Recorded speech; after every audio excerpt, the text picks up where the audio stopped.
Good afternoon students. ધોરણ 5 વિષય computer, તેની અંદર પાર્ટ 5 માઇક્રોસોફ્ટ વર્ડ 2007, તેની અંદર જે આપણો મેઇન ટોપિક હતો કે વર્ડમાં કામ કરવું. આજનો આપણો ટોપિક છે કે ડોક્યુમેન્ટમાં શબ્દ એટલે કે લખાણ શોધવા અને બદલવા. Page number 57. શું કહે છે આજનો ટોપિક? કે તમારી પાસે કોઈ ડોક્યુમેન્ટ છે, ડોક્યુમેન્ટમાં તમારે કોઈ પણ શબ્દને શોધવો છે, ગોતવો છે, અથવા તો જે તમે શબ્દ શોધો છો એ શબ્દને તમારે તેની જગ્યાએ બીજો શબ્દ મૂકવો છે. તેના માટે આપણે આજે બે ઓપ્શનનો ઉપયોગ કરશું, ફાઇન્ડ અને રિપ્લેસ. ફાઇન્ડનો ઉપયોગ શું છે કે ડોક્યુમેન્ટમાં શબ્દ શોધવા માટે, અને રિપ્લેસનો ઉપયોગ શું છે, તમે કોઈ પણ શબ્દ ગોતો છો એ શોધીને તેને બદલવા માટે. તો બુકમાં જે રીતના સ્ટેપ્સ આપેલા છે તે રીતે આપણે 1 by 1 સ્ટેપ કરતા જઈએ. પેજ નંબર 57 આપણને યલો કલરના બોક્સની અંદર નોટ્સ આપેલી છે, જે આપણે અહીંયા હમણાં વાંચી. પહેલો પેરેગ્રાફ વાંચું છું. ક્યારેક લાંબા ડોક્યુમેન્ટમાં તમે એક કે વધારે શબ્દો કે વાક્યો બદલવા ઈચ્છો છો, પણ સમગ્ર ડોક્યુમેન્ટમાં દરેક લીટી તપાસવી એ કંટાળાજનક તેમજ સમય લેતું કામ છે. આ કાર્યને સરળ બનાવવા માટે આપણે ફાઇન્ડ અને રિપ્લેસ જેવા ટૂલ્સનો વર્ડ પાસે ઉપયોગ કરીએ છીએ. શું કે છે? તમારો પેરેગ્રાફ એકાદ બે લાઈનનો હોય તો બી ચાલે, એક પેજનો હોય તો પણ તમે ગોતી શકો. પણ જ્યારે આપણું ડોક્યુમેન્ટ 200-300 પાનામાં જેટલું મોટું હોય ત્યારે કોઈ પણ એક શબ્દને ગોતવું અથવા તો એ શબ્દને ગોતીને તેને બદલવો ખૂબ જ અઘરું કાર્ય છે, તેમજ કંટાળાજનક કાર્ય છે. તો આ જ કાર્ય આપણે કોમ્પ્યુટર પાસે મતલબ કે માઇક્રોસોફ્ટ વર્ડ પાસે કરાવી શકીએ છીએ. તો તેના માટે આપણે ફાઇન્ડ અને રિપ્લેસનો ઉપયોગ કરવો પડે. કોઈ પણ શબ્દને ગોતવો હોય ત્યારે આપણે ફાઇન્ડનો ઉપયોગ કરશું, અને એ શબ્દને ગોતીને તેની જગ્યાએ બીજો શબ્દ મૂકવો છે ત્યારે આપણે રિપ્લેસનો ઉપયોગ કરીશું. તો સ્ટેપ બાય સ્ટેપ આપણે જોતા જઈએ. તો ટાઈગર ડોક્યુમેન્ટમાં આપણે જંગલ શબ્દને ફોરેસ્ટ શબ્દથી બદલશું.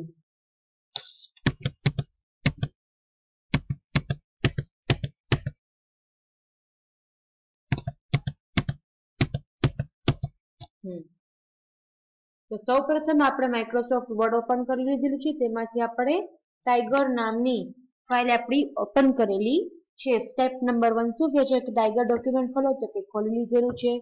સ્ટેપ નંબર 2 શું કહે છે કે મેનુ બાર પર હોમ બટન પસંદ થયેલું જ છે. મેનુ બારમાં હોમ બટન પસંદ થયેલું જ છે. સ્ટેપ નંબર 3 શું કહે છે કે એડિટિંગ ગ્રુપમાં રિપ્લેસ પર ક્લિક કરો, તમને find and replace dialogue box જોવા મળશે. શું કહે છે કે હોમ બટનની અંદર તમને અલગ અલગ પ્રકારના ગ્રુપ્સ આપેલા છે, ક્લિપબોર્ડ, ફોન્ટ્સ, પેરાગ્રાફ અને સ્ટાઇલ એન્ડ એડિટિંગ. તેમાંથી એડિટિંગનું જે ગ્રુપ છે તેમાંથી તમને ફાઇન્ડ અને રિપ્લેસ નામના ઓપ્શન આપેલા છે, તેમાંથી રિપ્લેસ બટન ઉપર ક્લિક કરવાનું કહે છે. સ્ટેપ નંબર 3 ના ડાયાગ્રામમાં આપણે જે રીતનો ડાયાગ્રામ આપેલો છે તે આપણે જોઈ શકીએ છીએ. શું કે છે સ્ટેપ નંબર 4 કે ફાઇન્ડ વોટ ટેક્સ્ટ બોક્સમાં તમને કર્સર ઝબૂકતું જોઈ શકશો, જ્યાં તમારે જંગલ શબ્દ ટાઈપ કરવાનો થશે.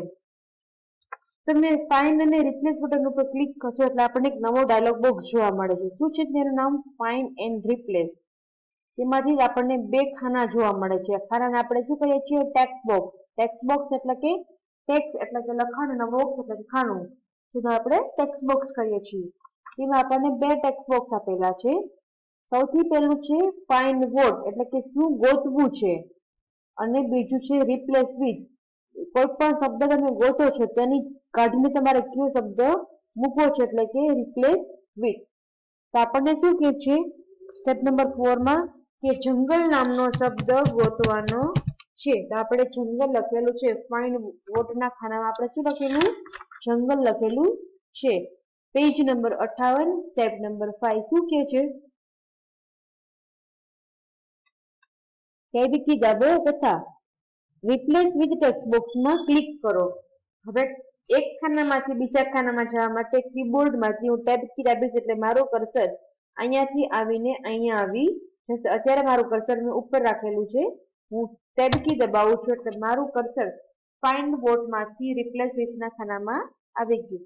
હવે જે અહીંયા જંગલ નામનો શબ્દ છે, મારા માઉસને બરાબર જોજો, અહીંયા જે જંગલ નામનો શબ્દ છે તેને કાઢીને મારે ફોરેસ્ટ લખવું છે, એટલે અહીં હું શું કરીશ, ખાનામાં ફોરેસ્ટ નામનો શબ્દ લખીશ.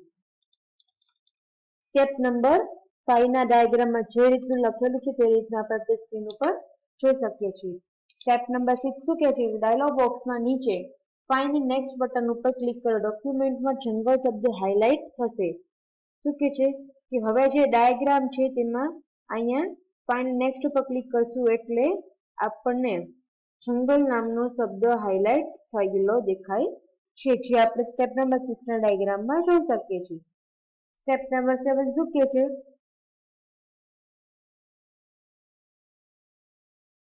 ડાયલોગ બોક્સમાં રિપ્લેસ બટન ઉપર ક્લિક કરો.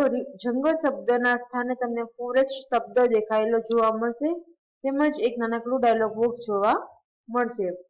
હવે આપણે અત્યાર સુધી શું કર્યું, જંગલ નામનો શબ્દ ગોત્યો. હવે જ્યાં જંગલ નામનો શબ્દ મળે છે તેને કાઢીને આપણે શું મૂકવું છે, તો કે ફોરેસ્ટ મૂકવું છે. એટલે આપણને શું કહે છે, રિપ્લેસ નામના બટન ઉપર ક્લિક કરવાનું કહે છે.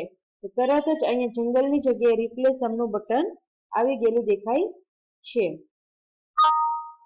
સ્ટેપ નંબર 7 ના ડાયાગ્રામમાં જે આપણને જોવા મળશે તે રીતનું ડાયલોગ બોક્સ આપણે સ્ક્રીન ઉપર જોઈ શકીએ. શું કહે છે ડાયલોગ બોક્સ, કે word has finished searching the document. એ વર્ડને આ ડોક્યુમેન્ટમાં એક જ જંગલ નામનો શબ્દ મળ્યો છે. અહીંથી આપણે શું કરશું, ઓકે બટન ઉપર ક્લિક કરશું. Page number 59 59. સ્ટેપ નંબર 8 શું કહે છે, ઓકે બટન ઉપર ક્લિક કરો. સ્ટેપ નંબર 9 શું કે છે, ક્લોઝ બટન ક્લિક કરીને ફાઇન્ડ એન્ડ રિપ્લેસ નામનો ડાયલોગ બોક્સ બંધ કરો. એકવાર કામ પતી જાય એટલે ફાઇન્ડ એન્ડ રિપ્લેસ નામનો ડાયલોગ બોક્સ બંધ કરી દો. તો આપણે જોઈ શકીએ છીએ કે જ્યાં જંગલ નામનો શબ્દ હતો ત્યાં ફોરેસ્ટ નામનો શબ્દ આપણે રિપ્લેસ કરેલો છે.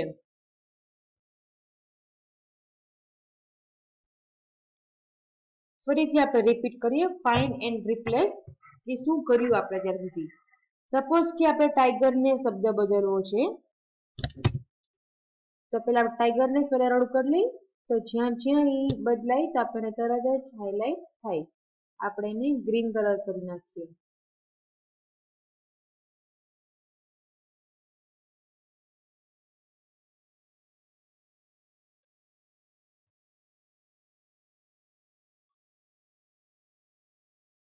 તો ટોટલ મારી પાસે 4 ટાઈગર નામના શબ્દ છે, પહેલો, બીજો, ત્રીજો અને ચોથો. હવે મારે એવું ગોતવું છે, સૌથી પહેલા આપણે શું કરશું, ગોતશું, મતલબ કે ફાઇન્ડ કરશું.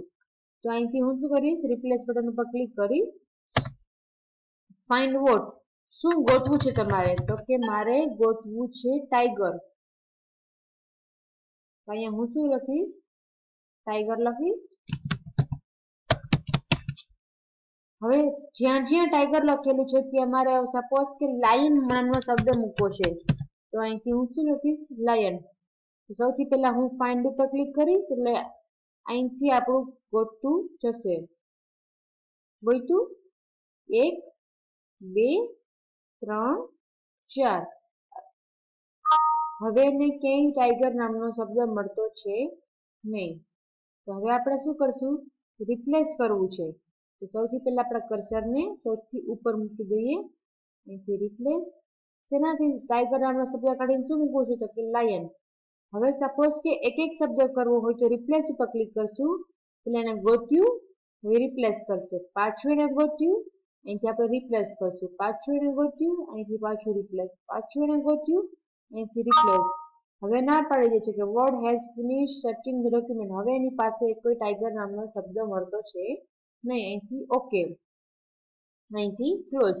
તો આપણે શું કર્યું, એક એક શબ્દને આપણે ચેન્જ કર્યો. સપોઝ કે મારે એકી સાથે બધા ટાઈગર જ્યાં જ્યાં દેખાય છે કે મારે એકી સાથે લાયનના નામના શબ્દ મૂકી દેવા છે. અહીંથી આપણે શું કરશું, રિપ્લેસમાંથી જઈને રિપ્લેસ ઓલ. એટલે શું કહે છે કે word has completed its search the document and has made 4 replacement. મતલબ કે વર્ડ ડોક્યુમેન્ટે સર્ચ કમ્પ્લીટ કરી દીધું છે ને 4 રિપ્લેસમેન્ટ મળ્યા છે કે જ્યાં એને ટાઈગરની જગ્યાએ લાઈન કરેલા છે, જે આપણે ગણી લઈએ, 1 2 3 અને 4. તો આજે આપણે શું ભણ્યા કે ડોક્યુમેન્ટમાં તમારે કોઈ પણ શબ્દ ગોતવો છે, કેવી રીતે ગોતવો અને તમે જે શબ્દ ગોતો છો તેને આપણે બદલવો કેવી રીતે, રિપ્લેસ કેવી રીતે કરવું તે આજે આપણે સ્ટડી કરેલું છે. આ ટોપિકનો અહીંયા પૂરો કરું છું.